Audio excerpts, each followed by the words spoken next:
आणि बातमी बीडमधून बीड जिल्ह्यात ड्युटीसाठी पोलीस इच्छुक नाहीत अशी माहिती समोर येते। 107 पोलीस अधिकाऱ्यांकडून बदलीसाठी अर्ज दाखल करण्यात आले आहेत। संतोष देशमुख हत्या प्रकरणानंतर पोलिसांना बीड नकोसं झालंय का असा प्रश्न त्यामुळे आता चर्चेत येतोय।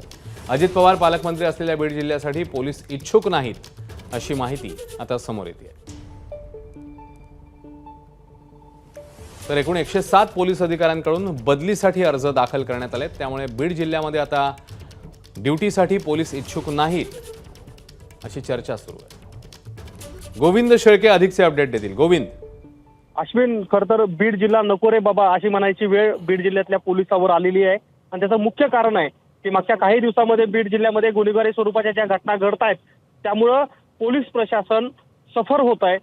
अगदी अनेक कर्मचारी हे उघडपणे बोलून दाखवत आहेत आणि अर्ज करण्यात आलेत की बीडमध्ये आम्हाला नोकरी नको।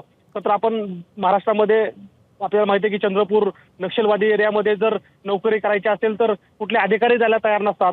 किंबहुना तशीच परिस्थिती बीडमध्ये निर्माण होते का? कारण अधिकारी इथे नोकरी करायला नको म्हणतायत। ज्या घटना घडतायत त्या गुन्हेगारी स्वरूपाच्या अगदी टोकाच्या घडतायत आणि म्हणून आपण बघतोय की बीडमध्ये आता नोकरी नको करायला अशी अर्ज पोलीस अधिकाऱ्यांनी केलेले आहेत। अश्विन। गोविंद, धन्यवाद या माहितीबद्दल।